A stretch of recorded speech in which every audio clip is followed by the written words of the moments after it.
All right, man. Dayton, Pierce, Hashimoto, Dixon, Tomayasu. This study here is affectionately referred to as the LA Veterans Administration Trial.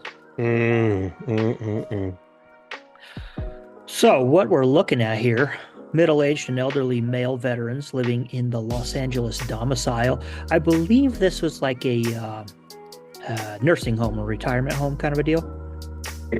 Wow. Okay. I've already drawn some conclusions in my mind. Okay. Go ahead. So we have two groups here, and we got our control diet, our experimental diet, and both diets contained about 40% fat calories.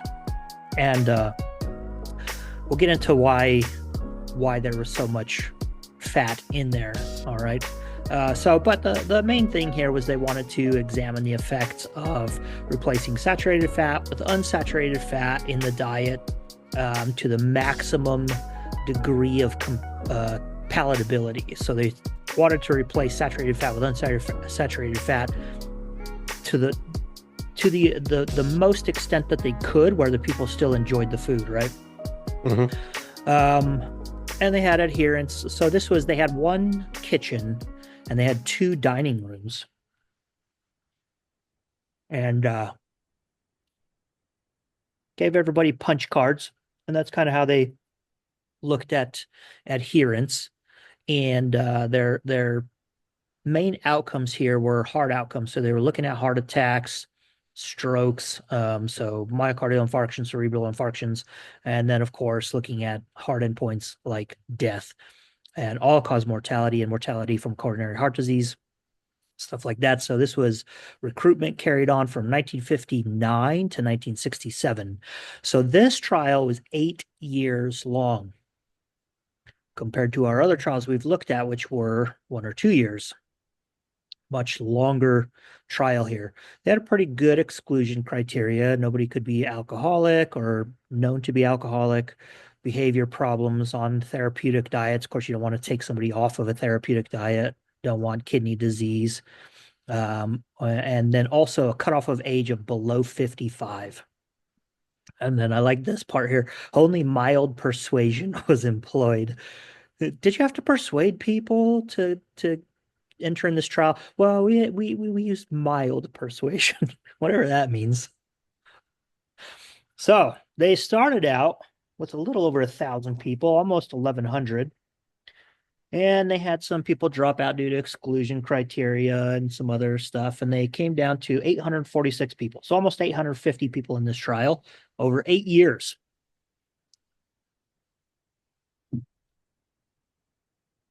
After randomization, we had 422 in the control group, 424 in the experimental group. Small differences in the age distribution, so more septuagenarians in the experimental group and more octogenarians among the controls. And so for those people listening, there were more people between 70 and 79 in the experimental group and more people between the ages of 80 and 89 in the control group. The mean age for both groups was the same. And we can see that down here in table 1, right? So 70 to 79, we can clearly see there's more of those in the experimental group, and then 80 to 89, there were more of those in the control group. Can I Not a ask a large quick amount. question? Yeah, go ahead. So on the previous page, I thought that I saw that if they were below the age of 55, they were excluded in blue right there. Yeah. Okay. So then on the chart there that shows people younger than 55, only one. Wait, one, two experimental, then 55 to 59. Okay, it's Ooh, yeah, that's insignificant. true. Yeah. Yeah, it's insignificant. That's only three people. Insignificant, but yeah, that is interesting. So this may be that they were, I'm not really sure, age Well, at it's a initial initial examination. examination. So Okay. yeah, so that initial examination, they may have been in that age range, and then when they actually entered into the trial, they actually were Right. randomized to a diet, then they Right. were over that age of 55. That's probably Right. Right. what we're Right. looking at. Cool. So this trial primarily looking at primary prevention. And let me scroll down here to some of the charts so we can see. So previous myocardial infarction entry into study. So if they had a previous heart attack, And if highlighted in blue here, we can see the vast majority of people in both groups had no previous heart attacks, right? And the same thing for estimate of cardiac compensation. Vast majority of them had none of that. Vast majority had no signs or history of cerebral infarctions or cerebral ischemia, no occlusive diseases in lower extremities. So mainly a trial looking at primary prevention, although not entirely. Some people did have some previous conditions, right? And so looking into the diet, the diet in this trial was quite interesting.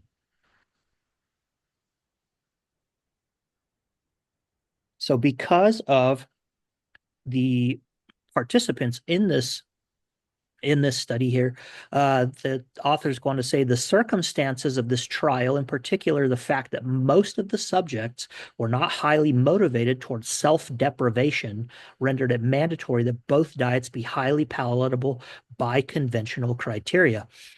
And I'm going to summarize all this stuff that I have highlighted here. So what they basically did is like, so these are older men living in a nursing home, right? And so as they begin designing this trial, a lot of them said, hey, I'm not interested in doing some weird diet, right? I don't want to deprive myself for the next 8 years on something.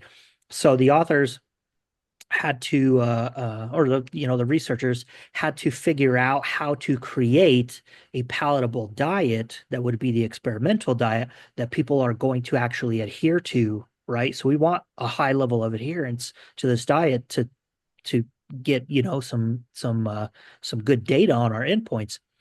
And what they ended up doing is they actually ended up basically like creating new foods. So they took normal foods that would have saturated fat in them. Let me see if I can find it here. So vegetable oils were incorporated into the experimental diet in the form of filled milk, imitation ice cream, unsaturated margarine, special sausage products, and filled cheeses. So what they actually did was like they took milk and ice cream and cheeses and stuff, and they removed the saturated fat from them and replaced it with unsaturated fat from vegetable oils, which is kind of an interesting thing to do, right? Yep. And I have in purple here, the diet chosen for the study offered the incidental advantage that if it were ultimately found to be of value, it might be adopted by the general public more readily than would a diet requiring gastronomic sacrifices. So it's kind of cool. So the previous studies we've looked at have been not really realistic diets, right? So Sydney Diet Heart 80 or no, rose corn oil, right? 80 grams of corn oil a day we looked at, which is I wouldn't do that. Ridiculous. Nobody's doing that. Yeah. Nobody. And so this one, they actually created kind of new foods by removing the saturated fat from them, from things like milk and cheese and ice cream, which is kind of a wild concept, right? So it still had the same palatability. It still had that same mouthfeel with all the fat and everything. So that's kind of an interesting thing to do with the diet. Now, what they also found was that they didn't want to just compare this to quote unquote the control diet, which was the regular cafeteria diet. So they actually created a control diet. So both groups of participants, when they were recruited into the project, they were told you're going to receive a diet that's similar to the cafeteria diet, the normal one that you've been receiving, but it's just a little bit different. And this was double blinded. So both groups, right? The diet was different enough that you could tell it wasn't the normal cafeteria diet, but you couldn't tell which diet you were getting. Hmm.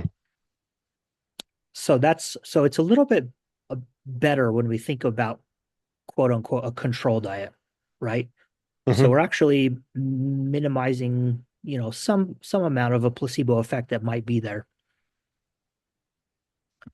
But but in red, since the participants had access to the community as well as to a canteen, total adherence to the diet was the exception. So once again, um, do we have total control over the diet? Not really, no, because people have access to other foods. So this seems to be a common limitation in these free living studies.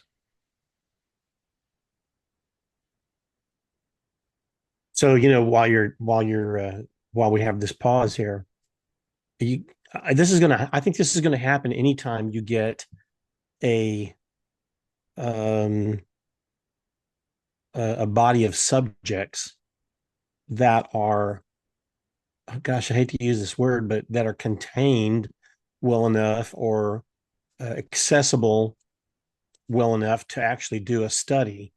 Mm-hmm. It's always going to be an older group of people. Mm-hmm. And so a lot of times the older people they just get really cantankerous about what they eat. Mm-hmm. Just an anecdotal note is like, I just remember when my dad was getting older and his health was not great. And I caught him with a drawer full of honey buns Yeah. and moon pies. And I said, Dad, what are you doing, man? You got diabetes, you got working this. He goes, oh, son, I'm probably not going to live that long anymore anyway. I want to eat what I want to eat. I've watched my food all my life, and by golly, I just love them. So it was like, what do you tell him? Okay, Dad, Mm-hmm. what can you do? So they develop not an independence, but they kind of, that's one of the things that they can control is what they eat. And I think that's always going to be a problem with um, a group of people like that. So, are you still there? Yeah, I'm still here. Okay, you have this really weird Yeah, Klingon I don't sign know. on your camera.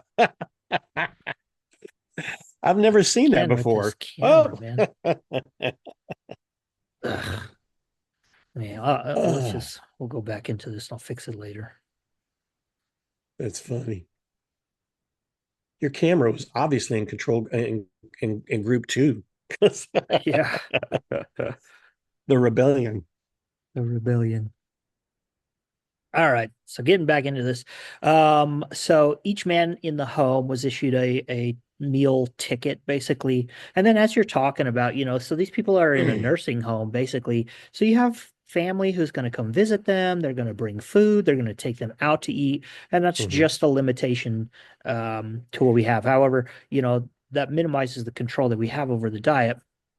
So adherence was based on these punch tickets, right? So everybody got a punch ticket, and then when you went to the cafeteria, and you got food from the cafeteria, your ticket was punched, and so they kind of used that to judge adherence to the diet.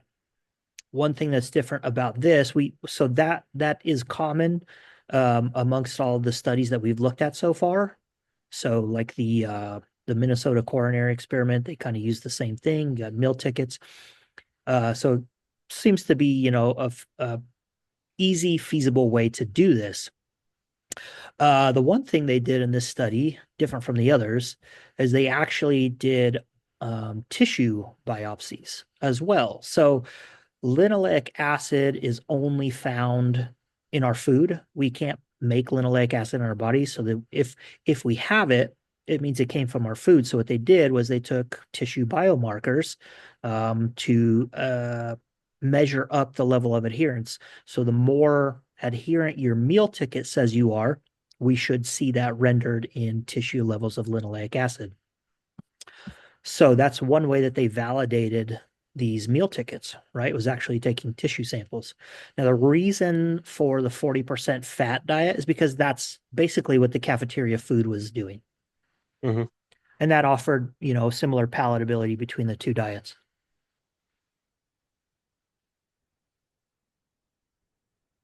Main thing they were looking at was replacing saturated fat with polyunsaturated fat. So, um, the issue of limiting dietary cholesterol was a secondary thing. It came much later. And the way that they did that was actually through the use of egg yolk. So the experimental group, I think, got basically one egg yolk per day. And that's how they were able to reduce the amount of cholesterol between the two diets and keep the food palatable, um, and try to maintain an even I don't know how to say it, weight between the two diets. So getting into results here, So that's what we came for. All right. So we see serum cholesterol between the control diet and the experimental diet was about a 13% different between the two. So we did see this unsaturated fat did lower serum cholesterol quite a bit more than the control group. The control group, we initially saw a rise in the first 2 years, and then it's this slow, steady decline, which is kind of interesting phenomenon to see. I mean, that's to me seems unexpected, but they were pretty close at the end. Hmm. So, and then looking at total lipids, we see the same thing. The experimental diet had lower total lipids than the control group. And we see that same kind of curve. So the first year, maybe year and a half, we saw total lipids rise up in the control group, and then they're continuously fell until about year 5 or 6, and it kind of flattened out. At the end, year 8, there, the total lipids between the two groups weren't that different. It's like a 0.05 average difference between all of that, Yeah, not too much at the end there. except for that first year, and Mm, everything else was like basically 0.05 difference. yeah. So from 0 to year 7, Yep. there is quite a difference between the two of them for total lipids and for cholesterol. We see a Right. big gap between the two. Yeah, on serum cholesterol for sure. And then we can see this measure of 18.2, our linoleic acid, in the subcutaneous fat as a percent of total fatty acid, and then our adherence of meals. So the greater adherence, so greater punching of the meal tickets, really had a strong correlation, R squared of 0.71, with how much linoleic acid was in there. We can see that line go, So we can see that we have pretty good reliability in judging adherence of meals on those meal ticket punches, which is pretty good. And then getting into our hard endpoints here. So the things we're worried about. So on the left-hand column here, we have fatal events. In the middle, we have non-fatal, and then total events. And then we have the number of men over here. And of course, we can see in the control group, we had 70 fatal events versus 48 in the experimental. Non-fatal events was 49 in the control, 37 in the experimental, for a total of 119 in the control group, 85 in the experimental. So our experimental diet seemed to have, right, and a p-square of 0.05, so reaching statistical significance here on these hard endpoints. Yep. Now, when we come in and we start to stratify, so this, all I have up here are the pages that I annotated. This document is actually like 65 pages long. Wow. And I didn't want to have to scroll through all of that. So just the relevant stuff that we're looking at, stratified by some different things here. So when we look at age, stratified by age, and they have older and younger. So the younger group is under 65, older group being over 65. We can see that the younger you were at the start of this trial, the better the outcome was for both groups, experimental and the control, right? Of course, experimental group had better results than the control group. And if you were older, the experimental group had worse outcomes than the younger group for the experimental. So everything we've looked at so far, really, we've been looking at 65 and older, except for our Minnesota coronary experiment. All right. So this kind of harkens back to that. And if you remember, most of the deaths in that trial happened within the first year. Right. And we had a large percent of those participants were over the age of 65. And then when we looked at the data for those on the diet 2 years or more, we saw the outcomes were better. So there was some allusion to, being younger at the start of the intervention rather than older. And we're kind of seeing that there seems to be like this threshold of the age of 65 for men during the 50s and 60s, where if you started this intervention over the age of 65, it didn't seem to have too much of an effect. But now, as we're starting to collect data, we're seeing, well, if you were under the age of 65 when you started the intervention, we're seeing that there actually may be some benefit to that. stratified by serum cholesterol. So if it was lower at the start of the trial, we see better outcomes. If it was Wow. higher, right? And so for the control group, it's way up there. So if you had high cholesterol at the beginning of the trial and you were in the control group, your outcomes were way up there compared to the others. Yep. So we're getting this picture of the sooner that you start the intervention, so the younger you are and the lower your cholesterol you are, the more that tends to affect the outcome over time. And then stratified by pre-existing complications, we can see that if you started it without, so if you did not have a previous heart attack or previous stroke or something, and you were on the experimental diet, you were well, well ahead of anybody else. Yeah. Right. And we can Yep. see Yep. if you did have a previous complication, whether you were in the control group or the experimental group, that didn't really seem to matter. So we're looking at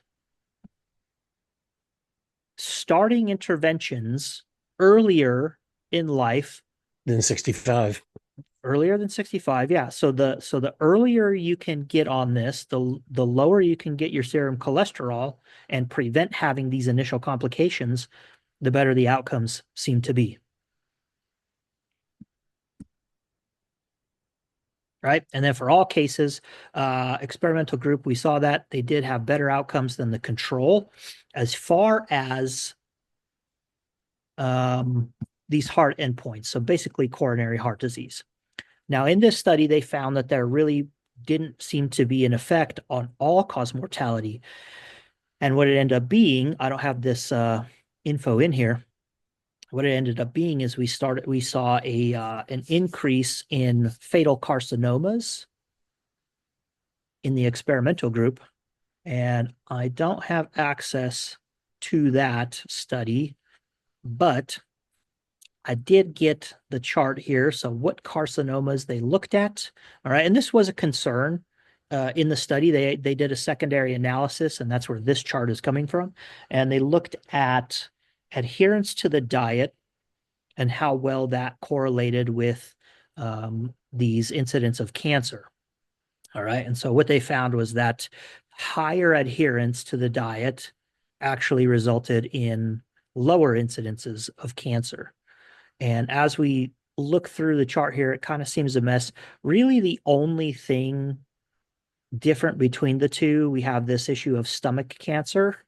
So we had 1 in the control group, 6 in the experimental group. And then we have prostate cancer, 8 in the control group and 11. Now, the deal with prostate cancer is at this point in time, there really does not seem to be any kind of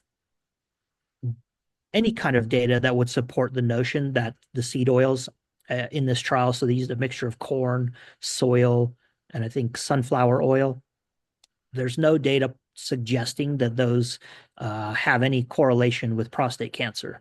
So the idea that maybe the seed oils were causing this increased rate of prostate cancer isn't supported by any data that we have up to this point in time.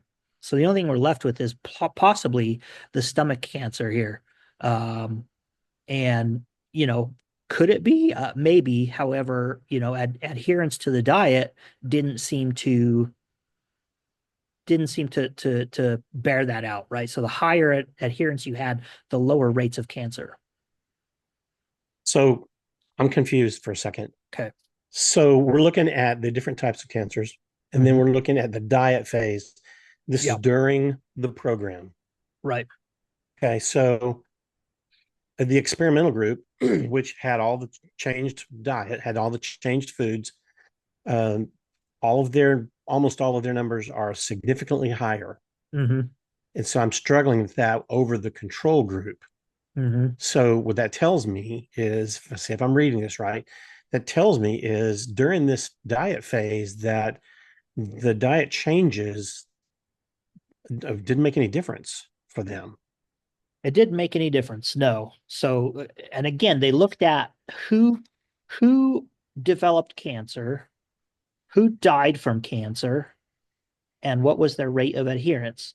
And they found that the lower rate of adherence and again, I don't have access to it. We could look at the abstract, but it was basically people who were uh had 30% adherence or less to the diet were the people who were developing cancers.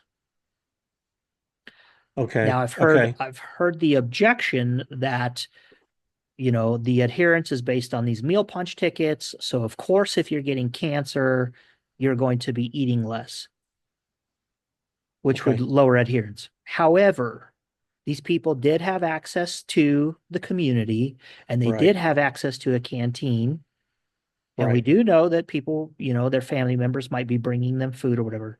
So there really isn't any data to support the idea that because they got cancer, therefore their intake, their total consumption of food went down. There's no data to support that. That's just a Okay. But guess. okay. So that kind of, to me, that's a little weird comparing that to the graphs we were just looking at. But then also then the post diet phase. Mhm. I mean, while those aren't massive numbers, but I think those are significant. Right. And we did see, so post diet phase, what happened is after the 8 years, both groups were put on the control group diet. And then they continued to evaluate them for another number of years. So this post diet phase is when both groups were on the control diet after this 8 years of the two diets. All right. And so what we do see in that post diet phase is that we see the rate of cancer, the incidence of cancer in the experimental group go down. Mhm. Right. It's lower than the control group. That's a little bit higher. Both Yeah. groups was less.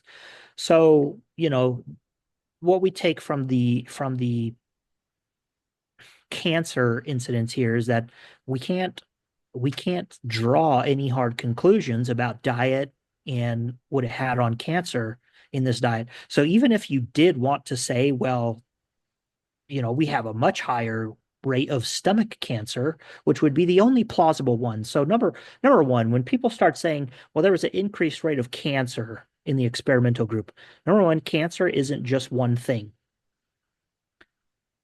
Right. Okay. So lung and bronchus or respiratory cancer, this whole category in general, right? The plausibility that the consumption of seed oils was leading to respiratory cancers, Really very low. low, very low, Really low. right? Maybe prostate cancer. Yeah. However, again, based on all the research we have from this trial up to this point in time, there's no Yeah. relationship there. No, that's a This stretch. hasn't been reproduced, only in Yep. petri dishes Yep. with Skin car. tumors that are already right. So they Yeah. take tumor biopsies, put it in a cell, and then add, the isolated fatty acids to the petri dish, and we say, oh well, we saw this increased rate of growth in a tumor that was already there in a Right. petri dish. Right. But this doesn't happen when we look at men who consume more vegetable oils. They have less incidence of prostate cancer. Hmm. Okay, so the plausibility that it was causing the prostate cancer. So the only one we're left with is stomach cancer. Right. All right. And Right. then that's where this objection comes in, right? Is well, those people who developed that cancer had lower rates of adherence to the diet. You say, well, of course they would because they have stomach cancer, so they're not eating as much. But that's just a guess. I know plenty of people who have had cancer and were overweight. They continued to be overweight through their cancer treatment, and they were still overweight when their cancer was put into remission, Right. Right. Right. right? Right. So Right. there's no data to suggest that the reason their adherence was because they stopped eating because of cancer. There's no data to suggest that.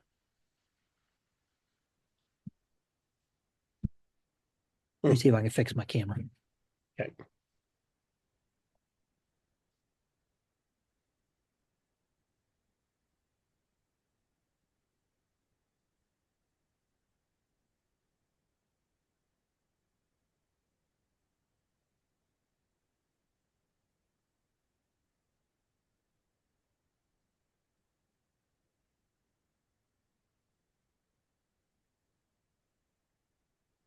All right. So overall, putting it in a nutshell here. So we have uh, a trial that had a little bit better of a comparison between diets. So they created an experimental diet. They also created a control diet. And those diets were similar enough in taste and appearance that I didn't mention this, but they did have a small pilot study where they were creating these foods. And they had a pilot study to see if people, basically could tell the difference between, and they really couldn't. So it was very palatable. It resembled what people would eat in a normal setting. Of course, the participants had access to other foods. However, we were able to,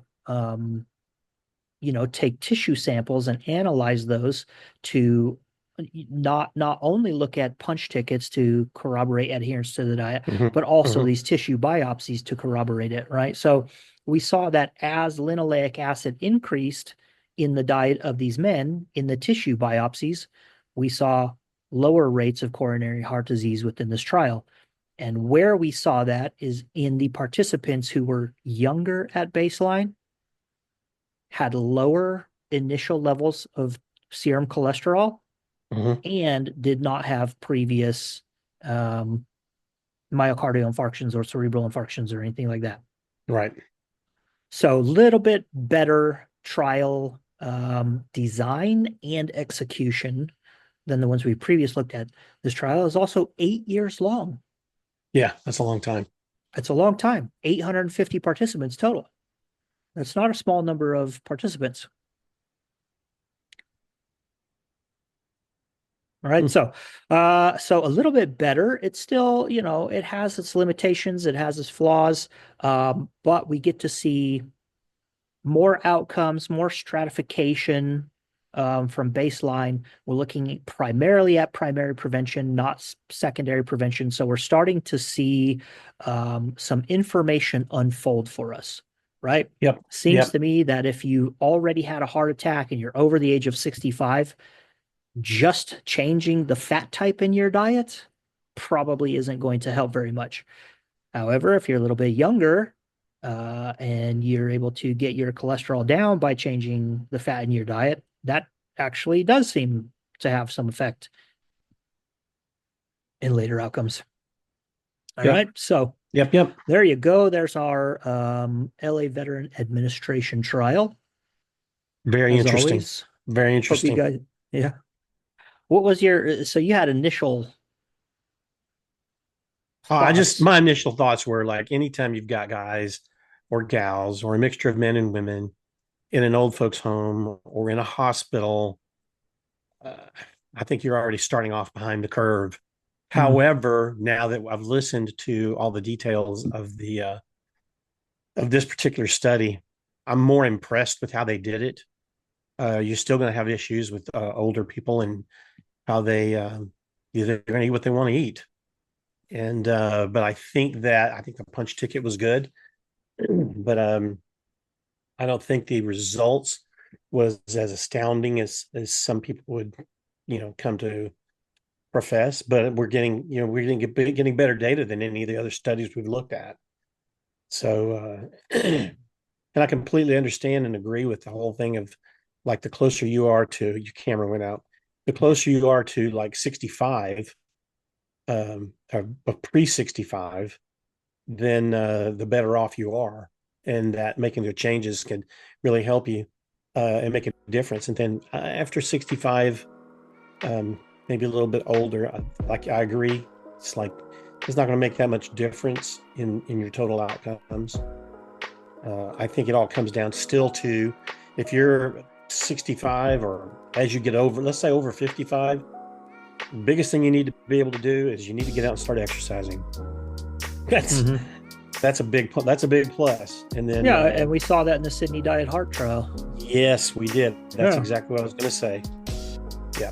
Yep. Anyway, this is Uh, way better. So my eyes are kind of open. I'm pleased just to look at it. yeah, a little bit better of a trial. Yep. Yeah, and as you're saying, like, were the results astounding? Not really. However, we have to remember, like, the youngest participants that we had were over the age of 55 when they Right, started absolutely. the intervention. And so Absolutely. then we start to think about, well, what if you start making these changes at 45 or 35 Exactly. or Exactly. 25? Yep, exactly. Exactly. Yep. All right. Well, there we go. We're starting to open up a picture here on the health effects of seed oils and what people are saying on the internet. So, hope this helps you guys. Hope you guys got something from it. And we will see you next time. Coach Lambie and Dwayne out. See you guys.